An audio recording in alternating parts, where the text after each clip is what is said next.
Welcome to exclusive. Kashmir అంటే ఎంతసేపు అందాలు మాత్రమేనా? కేర్ ఆఫ్ కాంట్రవర్సీస్ కూడా.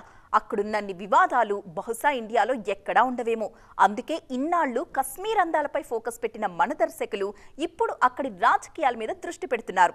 కొన్నేళ్లుగా కశ్మీర్ చుట్టూ కథలు తిరుగుతున్నాయి. మరి అటువంటి సినిమాలపైనే ఇవాల్టి మన ఎక్స్క్లూజివ్ స్టోరీ. కాశ్మీర్ అంటే చల్లటి మంచు ప్రదేశాలు, చుట్టూ చెట్లు, కొండలు, ఇలాంటి సీనరీనే మన మైండ్లో తిరుగుతుంది. మన దర్శకులు ఎక్కువగా చూపించింది ఇదే. అప్పుడప్పుడు మణిరత్నం లాంటి దర్శకులు రోజాలో కాశ్మీర్లోని అల్లర్లను కూడా చూపించారు. కానీ ఎక్కువ శాతం మేకర్స్ కాశ్మీర్లోని బ్యూటీని మాత్రమే పాటల్లో చూపించే ప్రయత్నం చేశారు. 80ల్లో నుంచి కూడా కాశ్మీర్ అందాలను చూపిస్తున్నారు దర్శకులు. కానీ ఇప్పుడిప్పుడే దర్శకుల ఆలోచన విధానం మారుతోంది.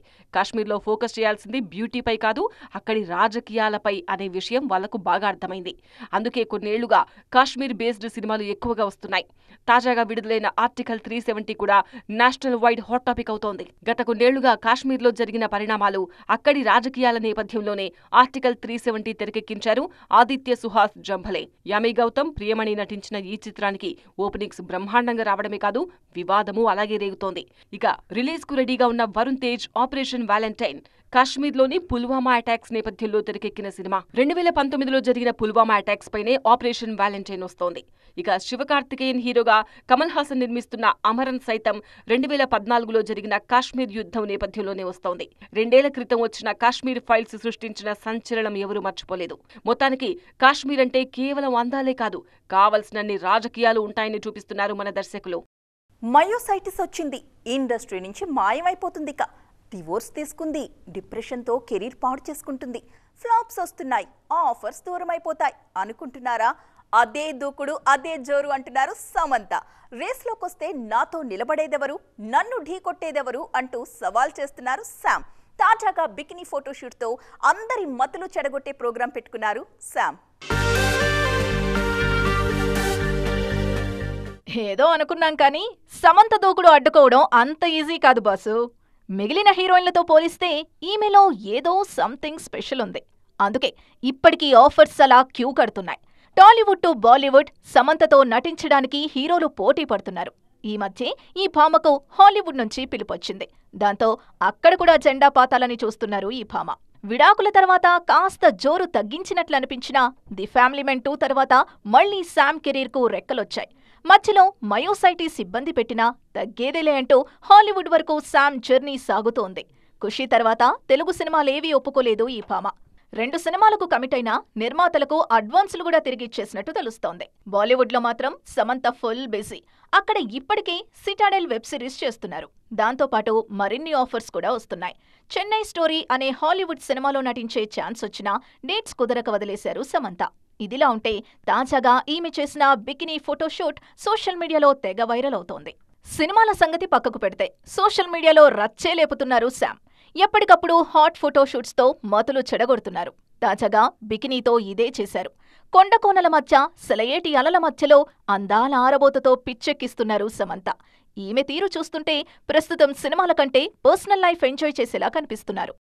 మీకు కనుక కోపం వస్తే ఏం చేస్తారు? వెంటనే రియాక్ట్ అవుతారు కదా. ఒకవేళ కాకపోయినా కాసేపటి తర్వాత అయినా ఆ రియాక్షన్ కనిపిస్తుంది కదా. కానీ నాని ఏం చేస్తాడో తెలుసా?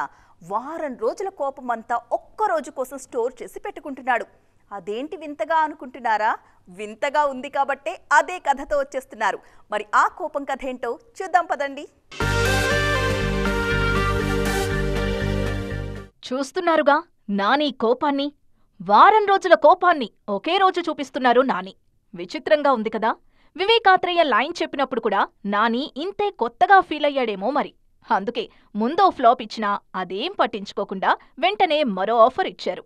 మరి ఆ నమ్మకమే ఇప్పుడు సరిపోదా శనివారం టీజర్లోనూ కనిపిస్తోంది. ఎప్పుడూ ఒకేలా ఉండటం అంటే బోర్ కదా. అందుకే ఎప్పటికప్పుడు మారిపోతూనే ఉండాలి అంటున్నారు నాని. కథల విషయంలో ఈయన తీసుకునే జాగ్రత్తలు కూడా అలాగే ఉంటాయి. గతేడాది దసరా, హాయ్ నాన్నలతో హిట్స్ కొట్టిన నాని ఈ ఏడాదిని సరిపోదా శనివారంతో మొదలు పెడుతున్నారు. ఇది యాక్షన్ బ్యాక్డ్రాప్లోనే వస్తోంది. అంటే సుందరానికి ఫ్లాప్ అయినా కూడా వివేక్ టేకింగ్ నచ్చడంతో మరో ఛాన్స్ ఇచ్చారు నాని. సరిపోదా శనివారం టీజర్ చూశాక నాని నమ్మకాన్ని వివేక్ నిలబెట్టేలా కనిపిస్తున్నారు. ఆగస్టు 29న విడుదల కానుంది ఈ చిత్రం. సరిపోదా శనివారం థియేట్రికల్ రైట్స్ దిల్ రాజు తీసుకున్నారు. చూడాలి నాని ఈ కోపంతో బాక్సాఫీస్ దగ్గర ఏం చేయబోతున్నారో. చాలా రోజుల తరువాత తలైవా మార్కెట్ స్టామినా ఏంటో ప్రూవ్ చేసిన సినిమా జైలర్. సరైన సినిమా పడితే రజనీ అభిమానుల జోరు ఏ రేంజ్ లో ఉంటుందో ఈ మూవీ ప్రూవ్ చేసింది.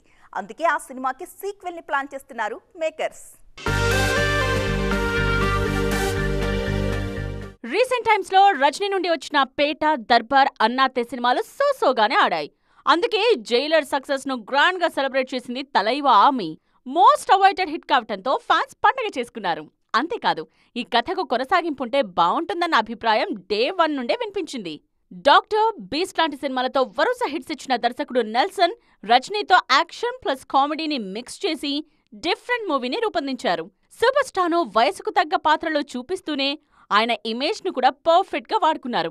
అందుకే జైలర్ ఆడియన్స్ కు అంత బాగా కనెక్ట్ అయింది. ఇప్పుడు ఈ సినిమాకు సీక్వెల్ ను సిద్ధం చేసే పనిలో ఉన్నారు మేకర్స్. ఈ విషయాన్ని నటి మీర్నా కన్ఫర్మ్ చేశారు. జైలర్ సినిమాలో రజనీ కోడలి పాత్రలో నటించిన మీర్నా తనకు ఇంత గొప్ప అవకాశం ఇచ్చిన చిత్ర యూనిట్ కు థ్యాంక్స్ చెప్పారు.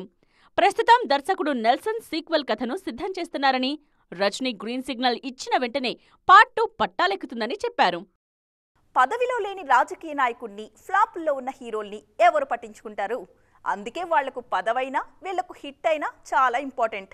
కానీ ఏం చేస్తాం, ఇండస్ట్రీలో కొంతమంది మీడియం రేంజ్ హీరోలకి హిట్ అందని ద్రాక్షలా మారింది. కొన్నేళ్లుగా దండయాత్ర చేస్తున్నా ఫలితం మాత్రం లేదు. మరి వాళ్ళెవరు, ఏ సినిమాలతో వస్తున్నారో చూద్దాం. కనిపించట్లేదు కానీ టాలీవుడ్ లో చాలా మంది మీడియం రేంజ్ హీరోలు హిట్ కోసం పెద్ద యుద్ధమే చేస్తున్నారు. ఒక్కరో ఇద్దరో కాదు, గోపీచంద్, నాగచైతన్య, అఖిల్, శర్వానంద్, నితిన్ ఇలా చెప్పుకుంటూ పోతే లిస్ట్ చాలా భారీగానే ఉంటుంది. వీళ్ళంతా హిట్ కొట్టి కొన్నేళ్లవుతోంది. అందరూ నెక్స్ట్ సినిమాలతో బాక్సాఫీస్ ను షేక్ చేయాలని చూస్తున్నారు. నాగచైతన్యనే తీసుకోండి. లవ్ స్టోరీ తర్వాత ఈయనకు సక్సెస్ లేదు. థ్యాంక్ యూ, కస్టడీ దారుణంగా నిరాశపరిచాయి. చందు మొండేటి తెరకెక్కిస్తున్న తండేల్ పైనే చైతూ ఆశలన్నీ ఉన్నాయి. గోపీచంద్ హిట్ కొట్టి దశాబ్దమవుతోంది. లౌక్యం తర్వాత ఈయనకు హిట్ లేదు. మార్చి 8న భీమాతో వస్తున్న ఈయన నెక్స్ట్ శ్రీను వైట్ల సినిమాను లైన్లో పెట్టారు. శర్వానంద్ సైతం కొన్నేళ్లుగా సరైన సక్సెస్ కోసం ఎదురు చూస్తున్నారు. ఒకే ఒక జీవితం ఓకే అనిపించిన బ్లాక్ బస్టర్ కాదు. ప్రస్తుతం శ్రీరామ్ ఆదిత్య దర్శకత్వంలో నటిస్తున్నారు శర్వా. అలాగే నితిన్, అఖిల్, కళ్యాణ్ రామ్, రవితేజ, రామ్ లాంటి హీరోలు సైతం ఒక్క హిట్ కోసం దండయాత్ర చేస్తూనే ఉన్నారు. వీళ్ళందరూ మళ్లీ హిట్ ట్రాక్ ఎక్కేదెప్పుడో చూడాలి. సాధారణంగా ఫిబ్రవరి, మార్చి నెలలు సిల్వర్ స్క్రీన్ కి అన్ సీజన్. ఎగ్జామ్స్ టైం కావడంతో బాక్స్ ఆఫీస్ దగ్గర పెద్దగా సందడి కనిపించదు. ప్రజెంట్ టాలీవుడ్ లో కూడా ఇలాంటి సిచ్యువేషనే కనిపిస్తోంది. కానీ ఈ టైంలోనూ మలయాళ ఇండస్ట్రీ వరుస బ్లాక్ బస్టర్స్ తో దూసుకుపోతోంది. అన్ సీజన్ లో ఆల్ టైమ్ హిట్స్ ఇస్తోంది మాలీవుడ్. ఫిబ్రవరి నెలలో ఇతర ఇండస్ట్రీలు మినిమం వసూళ్లకే కష్టపడుతూ ఉంటే మాలీవుడ్ మాత్రం భారీ హిట్స్ ఇస్తోంది. వరుసగా 4 వారాలు 4 బ్లాక్ బస్టర్స్ ఇచ్చింది మలయాళ ఇండస్ట్రీ. ఈ గురువారం మలయాళంలో ముంజుమెల్ బాయ్స్ అనే చిన్న సినిమా రిలీజ్ అయింది. థ్రిల్లర్ జానర్లో తెరకెక్కిన ఈ మూవీలో స్టార్ ఇమేజ్ ఉన్న నటులు ఒక్కరు కూడా లేరు. అయినా బ్లాక్ బస్టర్ టాక్ సొంతం చేసుకుంది ఈ మూవీ. గతవారం మమ్ముటి హీరోగా తెరకెక్కిన భ్రమయుగం రిలీజ్ అయింది. ఈ సినిమాకు కూడా బ్లాక్ బస్టర్ టాక్ వచ్చింది. ప్రయోగాత్మకంగా తెరకెక్కిన ఈ సినిమా హౌస్ఫుల్ కలెక్షన్స్ తో దూసుకెళ్తోంది. ఈ నెలలో రిలీజ్ అయిన టొవినో థామస్, అన్వేషిపిన్, ప్రేమలు సినిమాలు కూడా సూపర్ హిట్ అయ్యాయి. అన్ సీజన్ లో ప్రతి వారం ఓ బ్లాక్ బస్టర్ ఇచ్చి రేర్ రికార్డ్ సెట్ చేసింది మాలీవుడ్ ఇండస్ట్రీ. సో ఫ్రెండ్స్, చూసారుగా, ఇది వాటి ఈటీ ఎక్స్క్లూజివ్. మరింత ఇంట్రెస్టింగ్ ఫిల్మీ అప్డేట్స్తో నైట్ ఈటీలో మళ్ళీ కలుద్దాం.